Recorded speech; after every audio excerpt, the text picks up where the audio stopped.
Hi, welcome to Kesav's Spoken English and English Grammar classes. In our present class, we will concentrate on simple future tense or future indefinite tense. Simple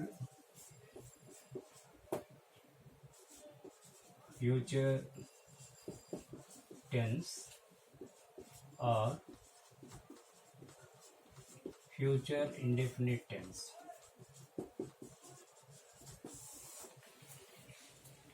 మన YouTube సిరీస్లో spoken ఇంగ్లీష్కి సంబంధించి ఇతర టెన్స్లకు సంబంధించి ఇతర వీడియోలు అక్కడ ఛానల్లో ఉన్నాయి, మీరు చూసుకోగలరు.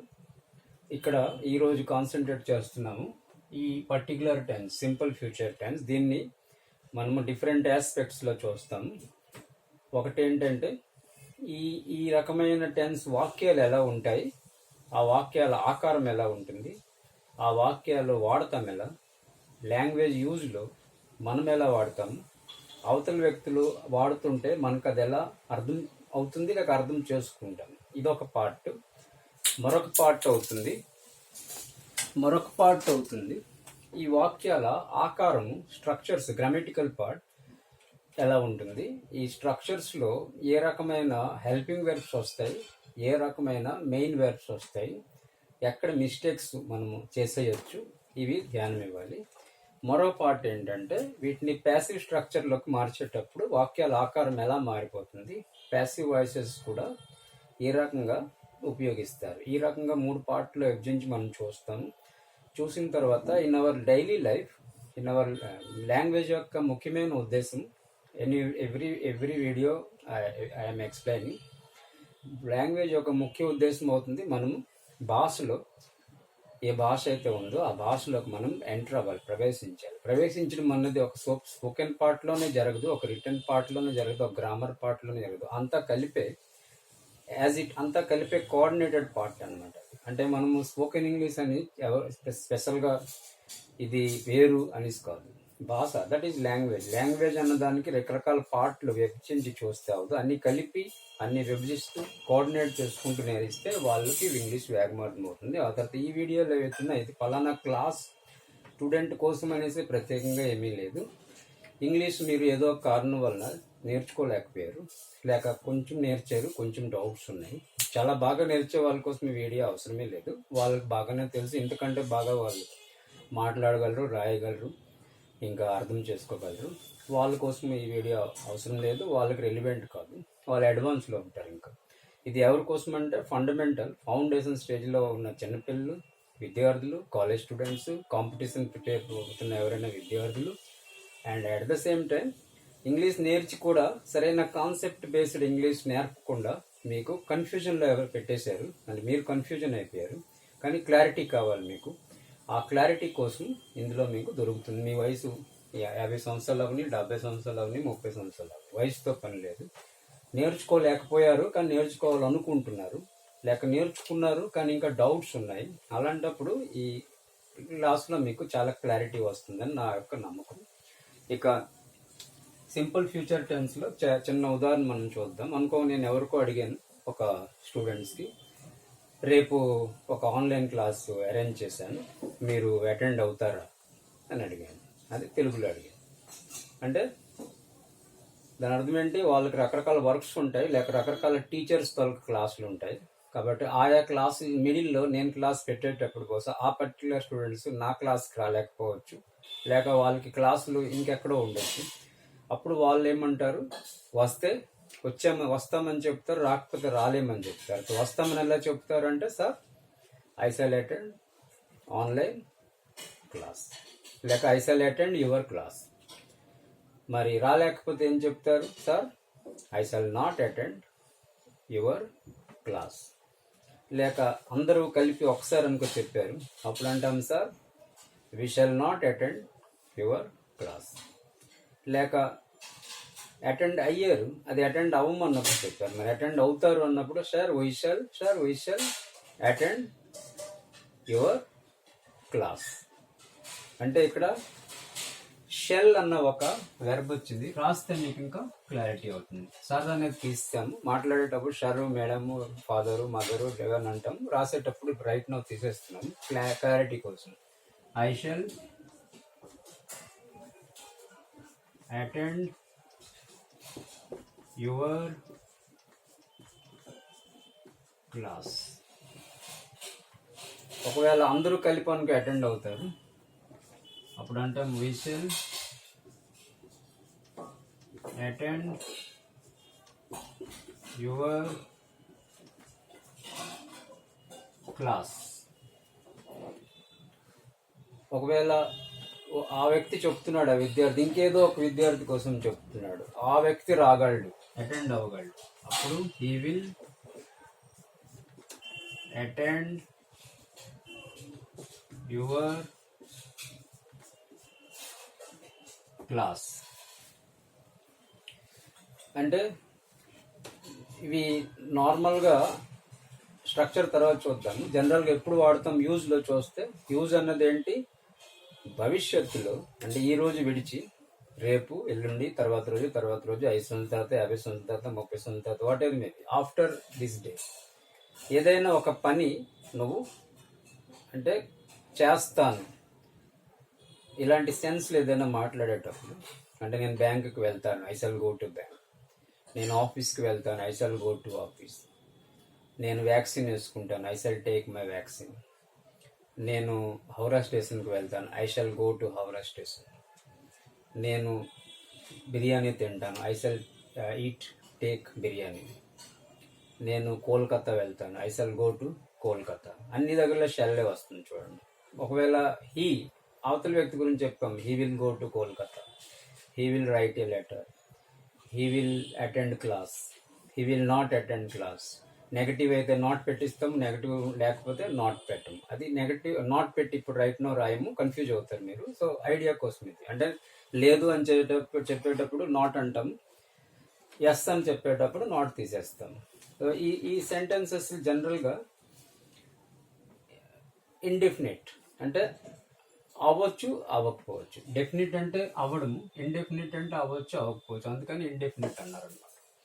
అయితే ఈ టెన్స్లు ఈ వాక్యాల యూజ్ మనం చూసాము. యూజ్ ఏంటి, ఏదైనా ఫ్యూచర్లో ఒక పని మనం చెయ్యాలనుకున్నప్పుడు ఇవి వాడతారు. వీటి తాలూకా స్ట్రక్చర్ ఏంటి ఉంటుంది, ఐ సబ్జెక్ట్ ఉంటుంది, షెల్ విల్ ఉంటుంది, వెర్బ్ ఉంటుంది, మెయిన్ వెర్బ్, తర్వాత ఆబ్జెక్ట్ ఉంటుంది. అంటే ఐ అయింది సబ్జెక్ట్, షెల్ అటెండ్ అయింది వెర్బ్, తర్వాత ఇదంతా అయింది ఆబ్జెక్ట్ అయింది.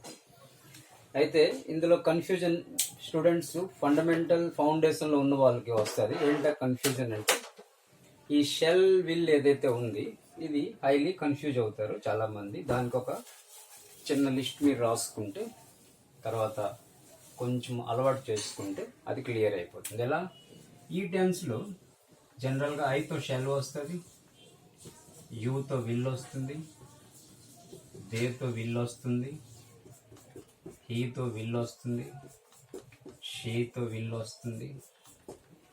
అంటే అన్ని విల్లే వచ్చాయి. మనిషి పేరు, ఏదైనా మనిషి పేరుతోటి మనం ఏదో వస్తువు పేరు ఏదో ఒక పేరు రాస్తాము. సో సింగులర్ నంబర్ అయితే సింగులర్ ప్లూరల్ ఏదైనా సరే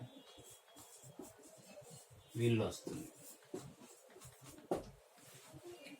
సింగులర్ దే అయినా విల్ వస్తుంది, హీ అయినా విల్లే వస్తుంది. అంటే ఒకరైనా విల్లే వస్తుంది, ఇద్దరైనా విల్లే. అంటే ఇక్కడ మీరు క్లారిటీ కోసం ఏం చూసారు, ఐ ఒకటే షెల్ తీసుకొని వచ్చింది. అంటే షెల్ గోజ్ విత్ ఐ, మిగిలినవన్నీ విల్లే రాసాము.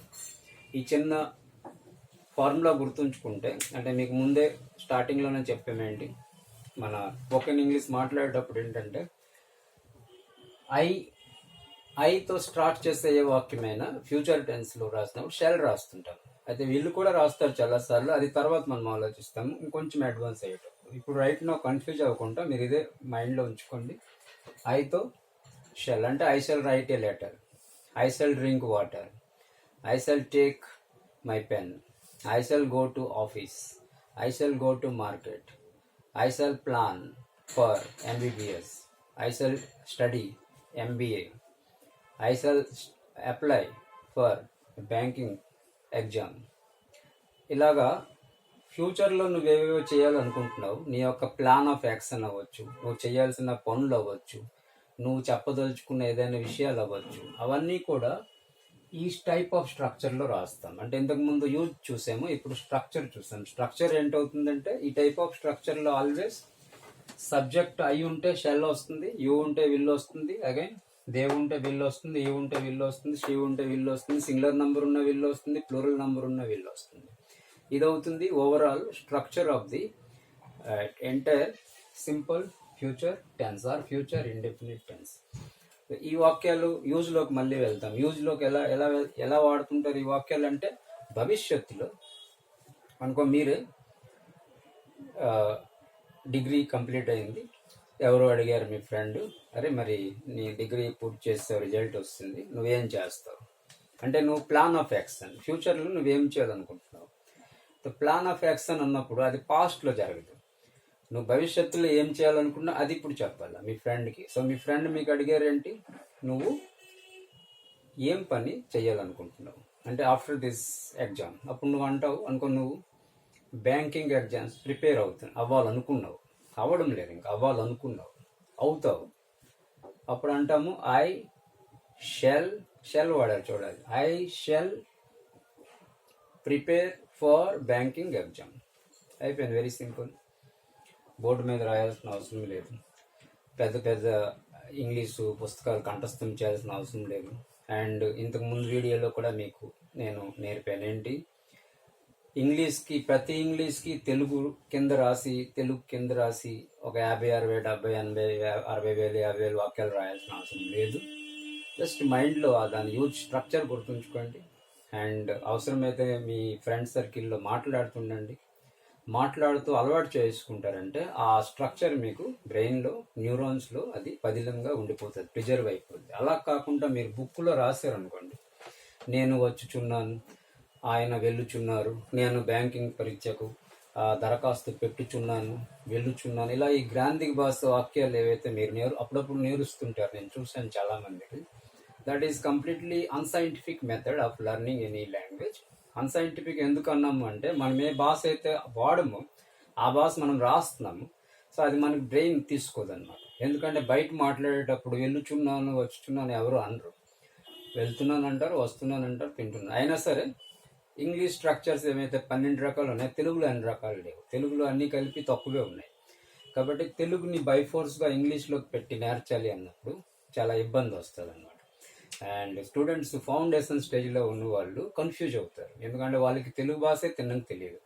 దాంట్లో మళ్ళీ మనం ఇంగ్లీష్ పెట్టి దాని కింద మళ్ళీ వాళ్ళకి తెలియని తెలుగు ఏమో రాస్తున్నాం, ఆ తెలుగే అర్థమవుదు, ఇంకా ఇంగ్లీష్ అర్థమవుదు. ఆ రెండింటికి మధ్యన కోఆర్డినేషన్ వాళ్ళకి అర్థమవుతుంది.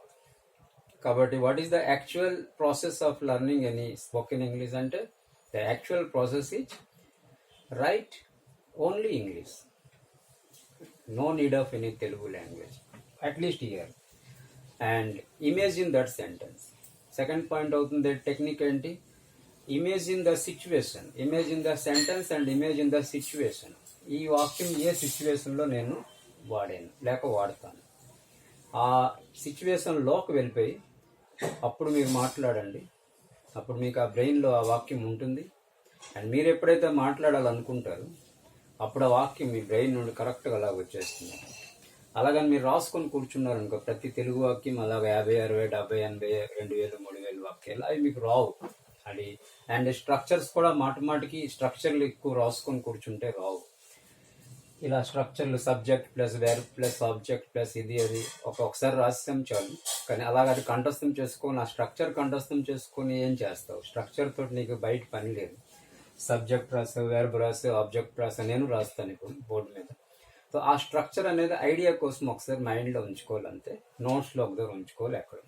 అది మనకి భాషలో మాట్లాడేటప్పుడు అది ఉపయోగం అవుతుంది. మాట్లాడేటప్పుడు యూజ్ అవుతుంది ఓన్లీ దట్ సెంటెన్స్ ఉంది. కాబట్టి సెంటెన్స్ తలక యూజ్ అన్నది మైండ్లో ఉంచుకోవాలండి. అయితే అప్పుడు మీ ఫ్రెండ్కి ఏమో నువ్వు అంటావు I shall apply for banking exam, లేక నువ్వు ఎక్కడో ఇన్స్టిట్యూట్లో జాయిన్ అవుతావు. అప్పుడు మీ ఫ్రెండ్ ఆమంటుంది, అయితే మరి నువ్వు బ్యాంకింగ్ అప్లై చేయాలంటే ఇలా సొంతం చేస్తావు లేక ఇన్స్టిట్యూట్లో జాయిన్ అవుతావు, ఎక్కడైనా ఆంధ్రాలో లేక బీహార్లో లేక బెంగాల్లోనో రైస్లోనో లేక ఇంకేదో బాయిస్లోనో జాయిన్ అవుతా అంటే అప్పుడు నువ్వు అంటావు. జాయిన్ అయితే I shall join in rice ఏదో ఇన్స్టిట్యూట్ ఉంది, in that particular competitive examination centre ఏదో ఒకటి చెప్తావు. అంటే ఐ వచ్చింది, షెల్ వచ్చింది, జాయిన్ వచ్చింది, లేక టేక్ అడ్మిషన్ వచ్చింది. ఇలాగా ఫ్యూచర్ కోర్స్ ఆఫ్ యాక్షన్ ఏదైతే ఉందో ఆ ఫ్యూచర్ కోర్స్ ఆఫ్ యాక్షన్లో కూడా ఈ టెన్స్లో చాలా ఎక్కువగా యూజ్ అవుతుంది అనమాట. అంటే మనం జీవితంలో మాట్లాడేటప్పుడు మీరు గుర్తుంచుకోండి, మాటలు ఎన్ని ఆడతామంటే భవిష్యత్తులో మనం ఏవేవో చెయ్యాలనుకుంటాం ఆ మాటలు కూడా చాలా ఎక్కువ ఆడుతుంటాం. గతంలో ఏవి జరిగాయి అవి ఎలాగ ఆడతాము, భవిష్యత్తులో మనం ఏం చేయాలనుకుంటాం అవి కూడా మాట్లాడుతుంటాం. రేపు నువ్వు ఇంట్లో ఏదో వంట ఉండాలి, సో ఐ షల్ ప్రిపేర్ అంటే ఒక స్పెషల్ ఏదో వంట ఉండాలనుకుంటున్నాం, I shall prepare lemon biryani tomorrow.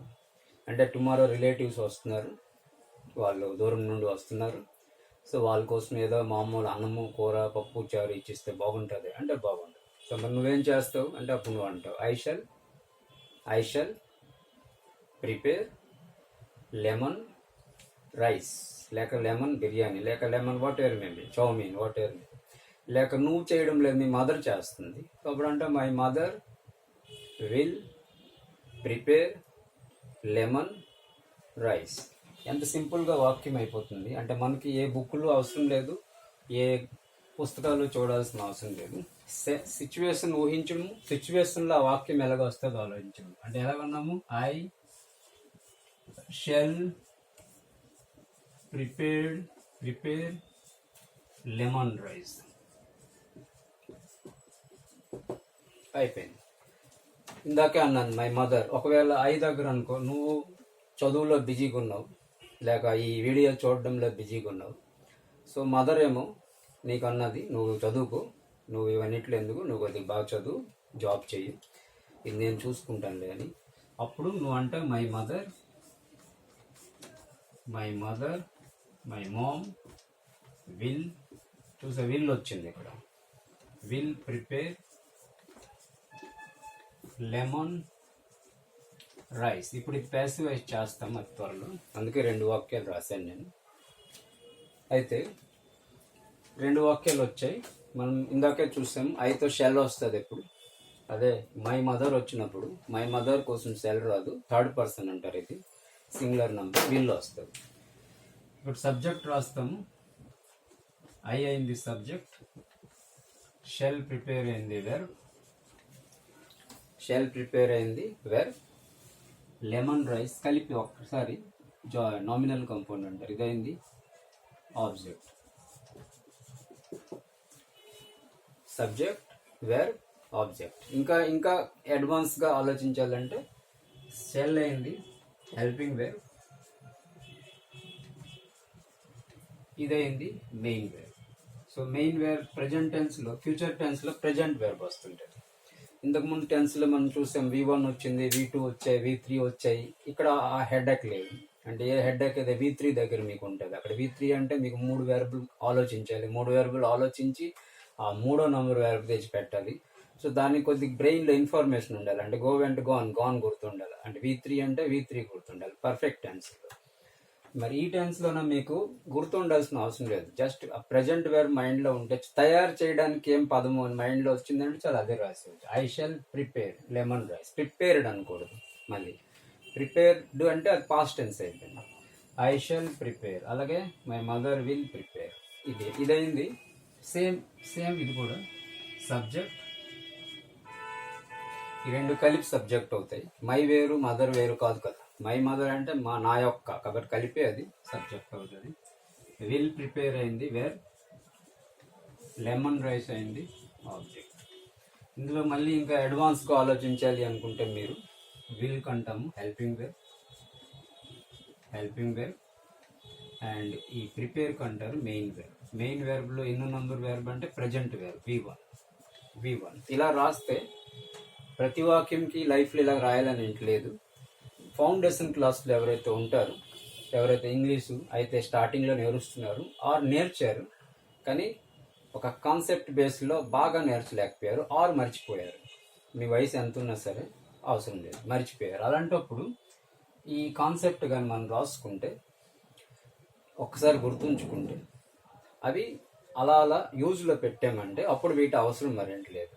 యూజ్లో పెట్టక ముందు కొంచెం అవసరం ఉండదు. ఎలాగైతే మీరు ఏదో ఒక వంట చేయాలనుకో, స్టార్టింగ్లో చేసేటప్పుడు మీరు అన్ని గుర్తుంచుకోవాలి. అలా యూట్యూబ్ వీడియో చూడాలి, ఈ వీడియోలాగా స్టెప్ బై స్టెప్ చూసుకొని చేయాలి. ఎప్పుడైతే ప్రాక్టీస్ అయిపోతుంది బాగా, అప్పుడు ఏది చూడాల్సిన అవసరం లేదు, ఎవరు నీకు చెప్పాల్సిన అవసరం లేదు. నువ్వే కుకింగ్ రూమ్కి వెళ్తావు, నువ్వే కిచెన్లోకి వెళ్ళి డాక్టర్ అన్నీ నీకు బ్రెయిన్ చెప్పేస్తుంటుంది అనమాట. ఏం చేయాలి, ఎలా చేయాలి, ఏది ఎంత టైం పెట్టాలి, దాంట్లో తర్వాత ఏంటి వేయాలి, తర్వాత ఏంటి వేయాలి, ఎప్పుడు తీయాలి, ఎంత టైం ఉంచాలి, ఒకవేళ ఇండక్షన్ కుక్కర్ అయితే ఏ నెంబర్లో ఉంచాలి, తర్వాత ఏ నెంబర్కి మార్చాలి, అంతే మీ యువర్ బ్రెయిన్ కంప్యూటర్ ఏమో చెప్పేస్తుంటుంది. అప్పుడు నీకు ఏ టీచర్ అవసరం లేదు.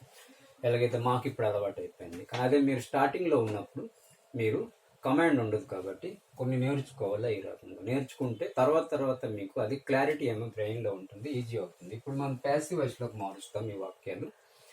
అయితే ఈ వాక్యాల యూజ్ చూసాం.